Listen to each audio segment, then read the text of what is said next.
Contrôle. Dans la nuit, les complices filaient le long de la route, suivis de près par la jeep de Harding. C'est une lumière que je vois là-bas demanda Ellie en tendant la main vers l'avant. Possible, répondit le vétérinaire. On dirait même des phares. La radio émit soudain toute une série de grésillements et de bourdonnements, et ils reconnurent la voix de John Arnold. M'entendez? Ah, le voilà, fit Harding. Ce n'est pas trop tôt. Oui, John, je vous reçois, ajouta-t-il en enfonçant une touche. Nous sommes près de la rivière et nous suivons les complices. C'est passionnant. Nous, soin de votre... dit Arnold d'une voix presque inaudible au milieu des grésillements. Qu'est-ce qu'il a dit demanda Gennaro. Il a parlé de voiture, répondit Ellie, qui était chargée des transmissions radio sur le site du Montana et que plusieurs années d'expérience avaient rendue experte dans l'art de déchiffrer les communications brouillées. Je crois qu'il a dit qu'il avait besoin de votre voiture. John fit Harding en enfonçant la même touche. Vous m'entendez? Nous ne vous ressemblons pas très bien, John. Un éclair zébra le ciel, aussitôt suivi par un long crépitement de parasites, puis par la voix inquiète d'Arnold. Où êtes-vous? Nous sommes à 1500 mètres au nord de l'enclos des Ipsis. Nous suivons un troupeau de complices près de la rivière. Intérêt à revenir. De suite. On dirait qu'il y a un problème, fit Ellie, l'air soucieux, tellement l'inquiétude était perceptible dans la voix d'Arnold. Nous devrions faire demi-tour. Arnold a toujours un problème, répliqua Harding avec un haussement d'épaule. Connaissez les ingénieurs. Ils voudraient toujours que tout aille comme sur des roulettes. Allô, John, pouvez-vous répéter? Il y eut encore des grésillements, puis le roulement du tonnerre, puis couvrir le bruit des parasites. Muldoon, besoin de votre voiture. Est urgent. Il dit que Muldoon a besoin de notre voiture, c'est bien cela? Demanda Gennaro. J'en ai bien l'impression, fit Ellie. Il n'y a aucune raison, répliqua le vétérinaire. Muldoon veut votre voiture. Autre. Ok. J'ai compris, dit Ellie. Les autres voitures sont bloquées sur la route à cause de l'orage, et Muldoon veut aller les rejoindre. Et pourquoi ne prend-il pas l'autre jeep? Demanda Harding avec une pointe d'agacement. John, dit-il en enfonçant la touche, dites à Muldoon de prendre l'autre jeep, elle est dans le garage. Allez-vous écouter, bande de... La voiture. Je vous dis qu'elle est dans le garage, John, poursuivit Harding. La voiture est dans le garage. Pedri, prie. Elle qui manque. Je crains que cela ne nous mène à rien, fit Harding en secouant la tête. C'est d'accord, John, nous arrivons tout de suite. Il coupa la communication et commença à manœuvrer pour faire demi-tour. Je voudrais bien savoir ce qu'il y a de si urgent, marmonna-t-il. Il fit vrombir le moteur et la jeep repartit dans la nuit. 10 minutes plus tard, ils virent apparaître avec soulagement les lumières du pavillon. Dès que la voiture s'arrêta devant le centre des visiteurs, Harding vit Muldoon se précipiter vers eux en hurlant et en agitant les bras. « Vous êtes un incapable, Arnold. Allez-vous me remettre ce parc en état de marche, bordel de merde, et ramenez-moi mes petits-enfants, tout de suite !» Debout au centre de la salle de contrôle, John Hammond trépignait et vociférait depuis 2 minutes, tandis que Henry Wood demeurait immobile dans un coin à l'air hébété. « Écoutez, monsieur Hammond, riposta Arnold, Muldoon est en route et c'est exactement ce qu'il est parti faire. » Puis l'ingénieur se retourna pour allumer une autre cigarette. Décidément, Hammond était comme tous les chefs qu'il avait connus, aussi bien chez Disney que dans la marine. Tous ces chefs ne comprenaient rien aux questions techniques et ils s'imaginaient qu'il suffisait de hurler pour régler les problèmes. Cela pouvait suffire dans certains cas, par exemple quand on hurlait à sa secrétaire de se débrouiller pour obtenir sans délai une limousine. Mais cela ne changerait absolument rien au problème qu'Arnold avait maintenant à résoudre. L'ordinateur se fichait pas mal que l'on crie après lui. Le réseau électrique s'en contrefichait lui aussi. Tous les systèmes techniques demeuraient totalement indifférents à l'explosion des émotions humaines. Les cris allaient même à l'encontre du but poursuivi, car Arnold avait maintenant la quasi-certitude que Nedry ne reviendrait pas, ce qui impliquait qu'il lui faudrait personnellement se plonger dans les codes de l'ordinateur et essayer de découvrir ce qui n'allait pas. C'était une tâche ardue qui demandait beaucoup de calme et d'application. « Pourquoi ne descendez-vous pas chercher une tasse de café ?» suggéra Arnold. « Nous vous appellerons à la cafétéria dès que nous aurons des nouvelles. »« Je ne veux pas qu'il y ait un effet Malcolm dans cette salle, » maugréa Hammond. « Ne vous tracassez pas pour cela, fit Arnold. Et maintenant, il faut que je me mette au travail. »« Démerdez-vous, Arnold. »« Oui, monsieur. Je vous appelle dès que j'ai des nouvelles de Muldoon. Il commença à pianoter sur son clavier. Arnold n'était plus un simple opérateur. Il s'attelait maintenant à l'étude du code, les instructions qui, ligne après ligne, indiquaient à l'ordinateur la marche à suivre. Et l'ingénieur avait malheureusement conscience que le programme complet du parc Jurassique comprenait plus d'un demi-million de lignes, pour la plupart sans référence, sans explication. « Que faites-vous, John » demanda Henry Wu en s'avançant vers lui. « Je vérifie le code. »« Ligne par ligne, cela va prendre un temps fou. »« À qui le dites-vous » grommela Arnold. « À qui le dites-vous » La route. Muldoon prit le virage très rapidement et les roues de la Jeep chassèrent sur la boue. Assis à côté du conducteur, Gennaro serra les poings. Il filait à toute allure sur la corniche surplombant la rivière noyée dans les ténèbres. Les mâchoires crispées, Muldoon accéléra à la sortie du virage. « Quelle distance sommes-nous » demanda Gennaro. « 3 ou 4 kilomètres. » Ellie et Harding étaient restés au centre des visiteurs, et Gennaro avait proposé à Muldoon de l'accompagner. « 1 heure » marmonna Muldoon en contrôlant une embardée de la Jeep. « 1 heure que nous n'avons pas de nouvelles des autres voitures. »« Ils ont pourtant des radios » glissa Gennaro.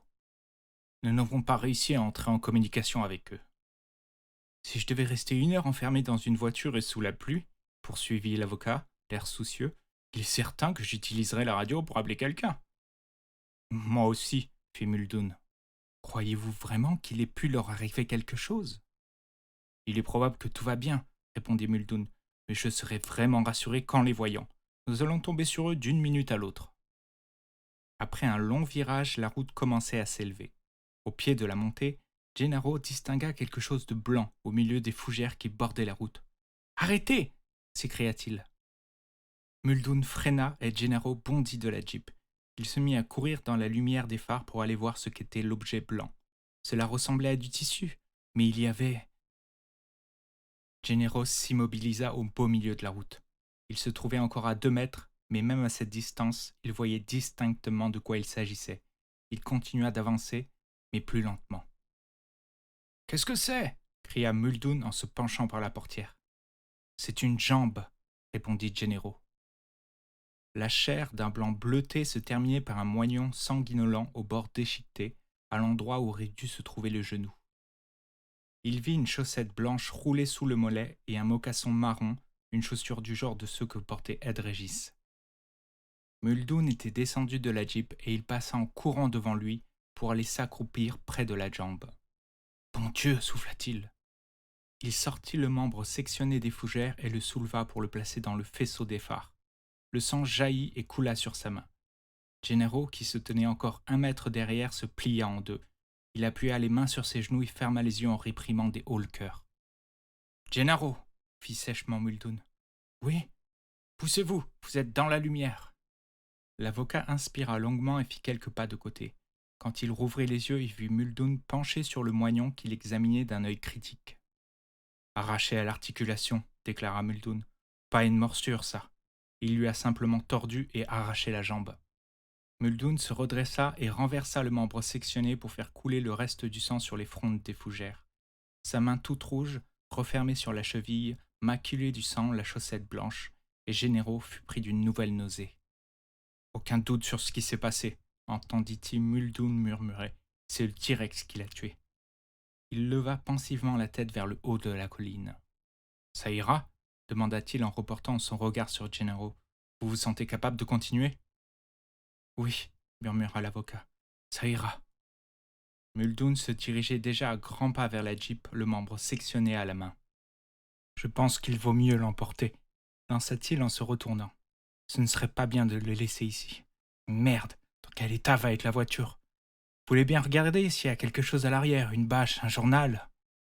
Gennaro ouvrit la portière arrière et commença à fouiller dans l'espace aménagé derrière le siège.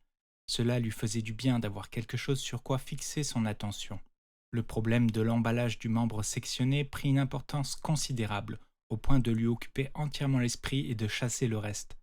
Il trouva un sac de toile contenant une trousse à outils, une jante, un carton, et soigneusement plié. « Il y a 2 bâches en plastique, » annonça-t-il. « Passez-m'en une, » dit Muldoon qui attendait près de la voiture. Il enroula la bâche autour de la jambe et passa le paquet informe à Gennaro, qui s'étonna de le trouver si lourd. « Mettez-le à l'arrière, » ordonna Muldoon. « Essayez de le caler quelque part pour qu'il ne roule pas dans tous les sens. »« D'accord. » L'avocat posa le paquet derrière le siège et Muldoon se mit au volant. Quand il appuya sur l'accélérateur, les roues patinèrent un peu dans la boue, puis la voiture se mit en mouvement.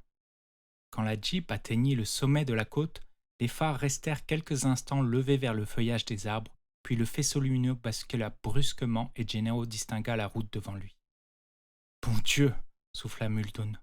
Gennaro vit un Land Cruiser, un seul, renversé au milieu de la route. Il n'y avait aucune trace du second. « Où est passée l'autre voiture ?» Muldoon lança un regard circulaire puis il tendit le bras vers la gauche. « Là-bas !» L'avocat découvrit le second Land Cruiser, à 6 ou 7 mètres de la route, écrabouillé au pied d'un arbre. « Qu'est-ce qu'elle fait là-bas ?»« C'est le T-Rex qui l'a lancé, » répondit Muldoon. « Lancé ?» fit Gennaro les yeux écarquillés. « Bon, finissons-en, » reprit Muldoon d'un air lugubre en descendant de la Jeep. Les deux hommes s'élancèrent vers le Land Cruiser, le pinceau lumineux de leur torche décrivant des cercles dans la nuit. En s'approchant, Gennaro vit que la voiture était complètement détruite, et il laissa prudemment Muldoon regarder le premier à l'intérieur. « Ne craignez rien, » fit Muldoon.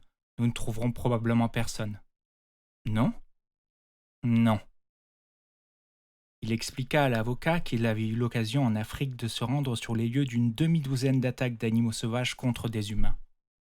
Un léopard qui avait éventré une tente pendant la nuit et emporté un enfant de 3 ans, un buffle dans la réserve d'Amboseli, 2 lions, un crocodile près de Meru. Dans tous les cas, les traces laissées par les animaux étaient très peu nombreuses. Le profane imaginait qu'il restait des indices horrifiants, des membres arrachés, abandonnés sous une tente, des traînées de sang menant à la brousse, des vêtements ensanglantés éparpillés autour du camp.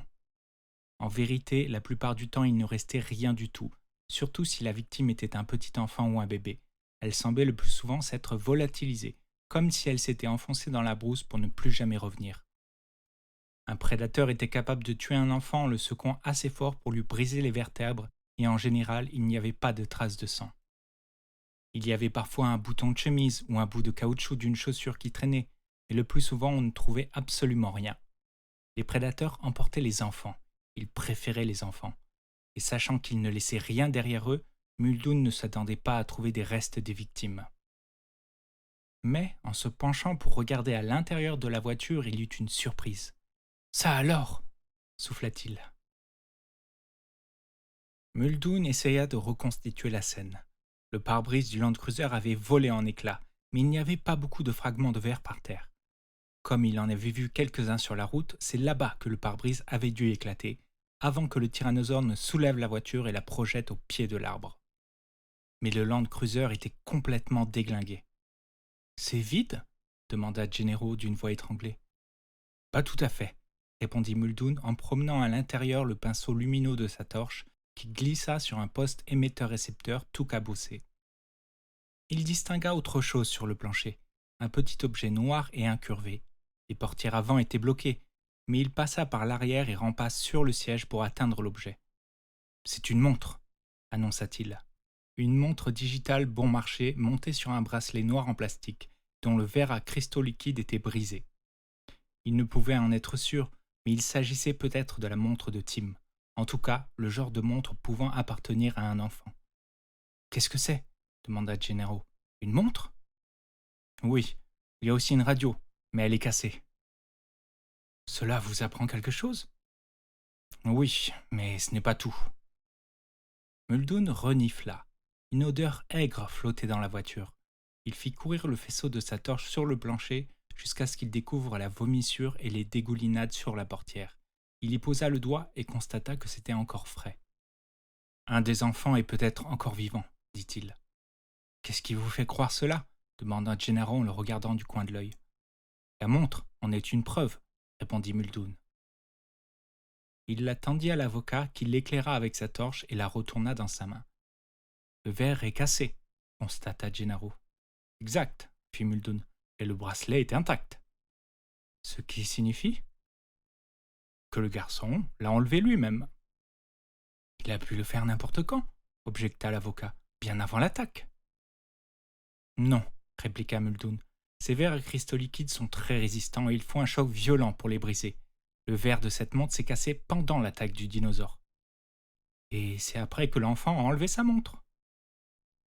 Réfléchissez, poursuivit Muldoon. Si vous étiez attaqué par un tyrannosaure, prendriez-vous le temps d'enlever votre montre? Elle a peut-être été arrachée.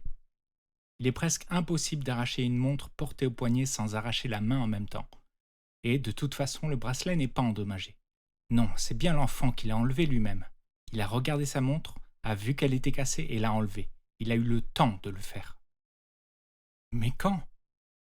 Cela ne peut s'être passé qu'après l'attaque, répondit Muldoon. Le garçon devait être dans cette voiture. Il est intelligent, et voyant que sa montre et la radio étaient hors d'usage, il les a laissés. Puisqu'il est si intelligent, pourquoi est-il parti? Pourquoi n'est-il pas resté ici en attendant du secours? Peut-être ne pouvait-il pas rester, répondit Muldoon.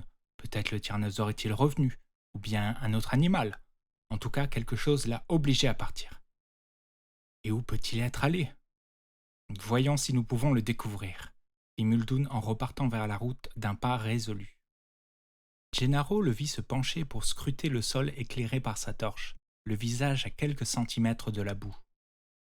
Muldoon semblait véritablement convaincu qu'il était sur une piste, que l'un des deux enfants au moins avait survécu. Cela ne changerait rien à la décision de Gennaro, qui, bouleversé par cette découverte macabre, était farouchement déterminé à fermer le parc d'une manière définitive.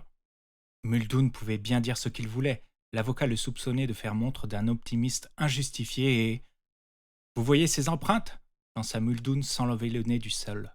« Quelles empreintes ?»« Des empreintes de pas. Regardez, elles descendent vers nous du haut de la côte. Ce sont des chaussures d'adultes à semelles de crêpe. Vous voyez ce dessin facilement reconnaissable. » Muldoon ne voyait que de la boue, des flaques réfléchissant la lumière des torches. Les empreintes de pieds d'adultes arrivent jusqu'ici, où d'autres empreintes les rejoignent, des petites et des moyennes, qui décrivent des cercles, se chevauchent, comme s'ils étaient restés sur place pour discuter. Et là, regardez, on dirait qu'ils partent en courant, dans cette direction. Ils s'enfoncent dans le parc. Vous pouvez voir ce que vous avez envie de voir dans cette boue, fit Gennaro en secouant la tête. Muldoon se redressa et fit un pas en arrière. Quoi que vous pensiez, soupira-t-il, les yeux toujours fixés sur le sol boueux, je suis prêt à parier que l'un des gamins a survécu et peut-être les deux. Il se peut également qu'il y ait un adulte, si les grandes empreintes appartiennent à quelqu'un d'autre que Régis. Il ne nous reste plus qu'à fouiller le parc. De nuit? Demanda Gennaro. Mais Muldoon n'écoutait plus. Il marchait à grands pas vers un talus de terre meuble près d'un tuyau d'écoulement. Comment était habillée la petite fille? Demanda-t-il en s'accroupissant. Je n'en ai pas la moindre idée, répondit Gennaro. Muldoon s'avança lentement vers le bord de la route. Soudain, il perçut un halètement rauque, une sorte de râle produit par un animal. « Écoutez, » souffla l'avocat en sentant la panique monter en lui. « Je crois qu'il vaudrait mieux... »« Taisez-vous » ordonna Muldoon en s'arrêtant pour écouter. « Ce n'est que le vent » articula Gennaro. Le râle se fit de nouveau entendre plus distinctement cette fois. Ce n'était pas le vent. Le bruit provenait du feuillage juste devant eux, en bordure de la route. Cela ne ressemblait pas au souffle d'un animal, mais Muldoon s'approcha avec précaution. Il agita sa torche et cria pour signaler sa présence. Mais la nature du bruit ne changea pas. Puis il écarta les feuilles d'un grand palmier. « Qu'est-ce que c'est » demanda Gennaro. « C'est Malcolm. » Ian Malcolm était allongé sur le dos, le visage terreux, la bouche grande ouverte, la respiration haletante. Muldoon tendit sa torche à Gennaro et se pencha pour examiner le mathématicien. « Je ne trouve pas la blessure, dit-il. Il n'a rien à la tête, ni à la poitrine, ni au bras. » Gennaro dirigea le faisceau de la torche sur les jambes du blessé. « Il s'est fait un garrot. » Malcolm avait serré sa ceinture autour de sa cuisse droite. Gennaro fit courir le pinceau lumineux le long de la jambe et ils découvrirent la cheville droite tordue à un angle bizarre, le pantalon déchiré et imbibé de sang. Muldoon posa doucement la main sur la cheville de Malcolm qui poussa aussitôt un gémissement.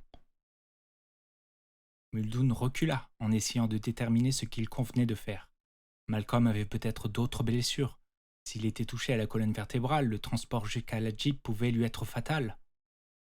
Mais s'il le laissait là, il allait certainement mourir. C'est uniquement parce qu'il avait eu la présence d'esprit de se poser un garrot qu'il n'avait pas encore perdu tout son sang. Comme il était probablement condamné, autant essayer de le transporter. « Lex !» murmura-t-il. « Lex ! Parti ! Lex !»« Qui est Lex ?» demanda Muldoon. « C'est la petite fille, » répondit Gennaro. Ils transportèrent Malcolm jusqu'à la Jeep et réussirent à l'étendre sur la banquette arrière. L'avocat resserra le garrot et Malcolm poussa un nouveau gémissement de douleur. Muldoon remonta la jambe du pantalon et découvrit la chair broyée, à laquelle se mêlaient des éclats d'os blanchâtres. « Il faut le ramener au camp, dit-il. »« Vous voulez partir avant d'avoir retrouvé les enfants ?» s'étonna Gennaro. « Le parc fait plus de 50 km², déclara Muldoon en secouant la tête. Et le seul moyen de trouver quelqu'un là-bas est d'utiliser les capteurs de mouvement. Si les enfants sont vivants et se déplacent dans le parc, les capteurs nous l'indiqueront et nous pourrons nous rendre directement sur place. Mais si nous ne ramenons pas tout de suite le docteur Malcolm, il va mourir. »« Dans ce cas, nous rentrons, » acquiesça Gennaro. « Oui, je pense que c'est la meilleure solution. »« Allez-vous mettre Hammond au courant de la disparition des enfants ?» demanda l'avocat en montant dans la Jeep. « Oh non !» répondit Muldoon. « C'est vous qui vous en chargerez. » Contrôle. Dans la cafétéria déserte, Donald Gennaro regarda Hammond plonger tranquillement sa cuillère dans sa crème glacée. « Muldoon est donc persuadé que les enfants se trouvent quelque part dans le parc ?»« Oui, c'est ce qu'il croit. »« Dans ce cas, je suis sûr que nous les retrouverons. »« J'espère, » dit Gennaro sans quitter des yeux le vieil homme qui continuait à manger lentement. « Nous les retrouverons, cela ne fait aucun doute. Comme je le répète depuis le début, ce parc est fait pour les enfants. »« Je voulais juste que vous compreniez qu'ils ont disparu, » insista l'avocat. « Disparu ?» répéta Hammond d'un air rêvèche. « Bien sûr que je le sais, je ne suis pas sénile. » Il soupira et poursuivit d'un ton radouci. « Ne nous emballons pas, Donald. Nous avons eu une petite panne, probablement provoquée par l'orage, et dont la conséquence fut un regrettable, un malheureux accident. Mais c'est tout. Nous allons reprendre la situation en main. Arnold va remettre les ordinateurs en marche, et Muldoon est parti chercher les enfants. Je suis sûr qu'il les aura ramenés sains et saufs avant que j'aie eu le temps de finir ma glace. Attendons tranquillement de voir ce qu'il se passe, voulez-vous ? » « Comme il vous plaira, monsieur, » fit Gennaro. « Pourquoi ?» demanda Henry Wu, le regard rivé sur l'écran de sa console.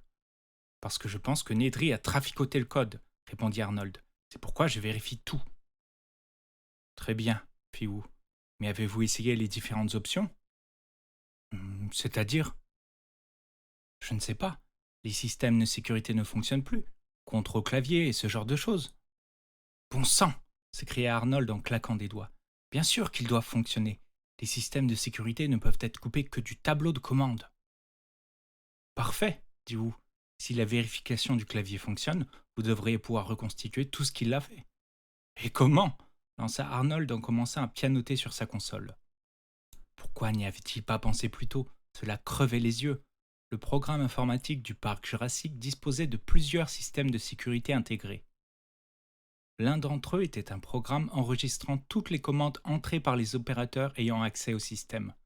Conçu à l'origine comme un dispositif de recherche d'erreurs, il avait été conservé comme système de sécurité. En quelques instants, la liste de toutes les touches actionnées par Nedry dans le courant de la journée s'afficha dans une fenêtre de l'écran. « C'est tout ?» lança Arnold en voyant la courte liste. « Mais qu'a-t-il bien pu fabriquer pendant des heures ?»« Il a tué le temps, » répondit Wu, jusqu'à ce qu'il se décide à s'y mettre.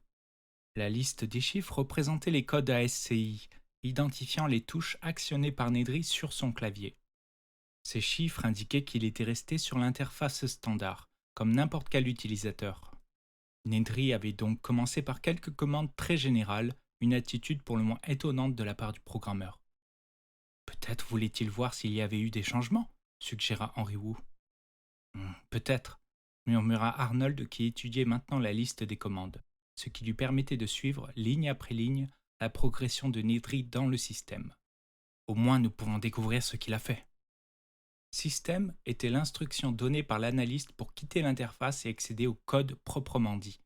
L'ordinateur lui avait demandé son nom et il avait répondu « Nedry ». Ce nom, lui donnant accès au code, l'ordinateur lui avait permis d'entrer dans le système d'exploitation. Nedry avait ensuite entré Go to Command Level, le niveau de contrôle le plus élevé de l'ordinateur qui, par mesure de sécurité supplémentaire, lui demanda son nom, son numéro d'accès et le mot de passe. Ayant obtenu l'accès du niveau de commande, Nedry demanda le contrôle de sécurité. L'ordinateur accepta l'instruction et l'informaticien essaya 3 variantes. K-check off, safety off, SL off. Il essaie de couper les systèmes de sécurité, dit Wu. Il ne veut pas que l'on puisse voir ce qu'il s'apprête à faire. Exactement, approuva Arnold.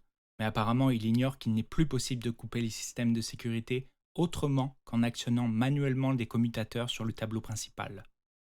Après 3 commandes erronées, l'ordinateur commençait automatiquement à être sur ses gardes. Mais puisque Nedry avait accédé à ce niveau, la machine devait supposer qu'il était perdu et qu'il essayait de faire quelque chose d'impossible. L'ordinateur demanda de nouveau à Nedry où il voulait aller, et l'analyste répondit « Sécurité ». Et voilà enfin la surprise, poursuivit Henry Wu en indiquant la dernière des commandes entrées par Nedry. whiterabbit.obj. Qu'est-ce que c'est que ça demanda Arnold. White Rabbit? Lapin blanc? C'est une blague qu'il est le seul à comprendre? Cette commande porte l'extension objet, fit observer Wu. Dans la terminologie informatique, un objet est un module qui peut être déplacé et chargé, comme on déplace une chaise dans une pièce. Un objet peut représenter une série de commandes pour faire un dessin, modifier les caractéristiques de l'écran ou effectuer un calcul particulier. Voyons où cela figure dans le code, dit Arnold. Cela nous donnera peut-être une idée de son utilisation. Il demanda le programme utilitaire et tapa sur son clavier « Recherche whiterabbit.obj ». Le message suivant s'afficha. Objet non trouvé dans bibliothèque. Ça n'existe pas, dit Arnold. Alors cherchez dans le listing des codes, suggéra Wu. Arna tapa recherche/listing whiterabbit.obj. Les lignes de code se mirent à défiler sur l'écran. Le défilement dura près d'1 minute puis cessa brusquement. Le voilà, dit Wu. Ce n'est pas un objet, c'est une commande. Sur l'écran, une flèche indiquait une ligne de code. On whiterabbit.obj call link security perimeter set to off. Le fumier, murmura Arnold. Il ne s'agit pas du tout d'une erreur dans le code, fit Wu en secouant la tête. Non, dit Arnold, c'est une trappe. Le gros plein de soupe a programmé ce qui ressemble à une commande d'objet, mais c'est en réalité une commande qui relie les systèmes de sécurité et du périmètre et permet de les couper. Cela lui donne librement accès à n'importe quelle partie du parc. Nous devrions pouvoir les rétablir, poursuivit Wu. Oui, nous devrions, acquiesça Arnold en étudiant l'écran, les yeux plissés. Il suffit de trouver la bonne commande. Je vais demander à l'édition de lien de créer un fichier exécutable. Nous verrons bien où cela nous mène. Tout cela ne doit pas nous faire oublier que quelqu'un a ouvert le congélateur il y a 1 heure, dit Wu en se levant. Je pense que je ferais bien d'aller compter mes embryons. Ellie était dans sa chambre. Elle s'apprêtait à enlever ses vêtements mouillés et à se changer quand on frappa à la porte. « Alan » dit-elle. Mais en ouvrant la porte, elle découvrit Muldoon dans le couloir, un paquet enveloppé dans du plastique sous le bras. Muldoon était trempé lui aussi et il y avait des traînées de boue sur ses vêtements. « Je suis désolé de vous déranger, » fit-il vivement, « mais nous avons besoin de votre aide. Les 2 Land Cruisers ont été attaqués il y a 1 heure. Nous avons ramené Malcolm, mais il est commotionné et gravement blessé à une jambe. Il n'a pas repris connaissance, mais je l'ai mis au lit dans sa chambre. Harding est en route. » Harding? Et les autres? Nous n'avons pas encore retrouvé les autres, docteur, répondit Muldoon d'un ton beaucoup plus grave. Mon Dieu! Mais nous pensons que le docteur Grant et les enfants sont encore vivants. Nous croyons qu'ils se trouvent dans le parc. Dans le parc? Oui, c'est ce que nous pensons. Mais en attendant, Malcolm a besoin de soins. J'ai demandé à Harding de venir. Ne vaudrait-il pas mieux appeler le médecin? Il n'y a pas de médecin dans l'île. Nous ne pouvons compter que sur Harding. Mais vous devez pouvoir joindre un vrai médecin. Non, fit Muldoon en secouant la tête. Les lignes téléphoniques sont coupées. Nous ne pouvons pas appeler l'extérieur. Qu'est-ce que c'est? Demanda Ellie en le voyant caler le paquet sous son bras. Oh, rien. Allez donc voir Malcolm dans sa chambre. Vous pourrez donner un coup de main à Harding.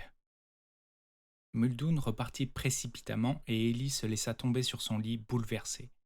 Elle n'était pas femme à céder facilement à la panique. Elle savait qu'Alan s'était déjà sorti de situations périlleuses. Une fois, il était resté dans les Badlands pendant 4 jours. Une falaise s'était éboulée au passage de son camion qui avait basculé dans un ravin de 30 mètres de profondeur. Grant s'était cassé la jambe droite et il n'y avait pas une goutte d'eau à boire, mais il avait réussi à regagner le camp à pied. Mais il y avait les enfants. Elle secoua la tête pour chasser cette pensée qui lui nouait la gorge. Les enfants étaient probablement avec Alan, et qui mieux qu'un spécialiste des dinosaures comme Grant pouvait les ramener à bon port.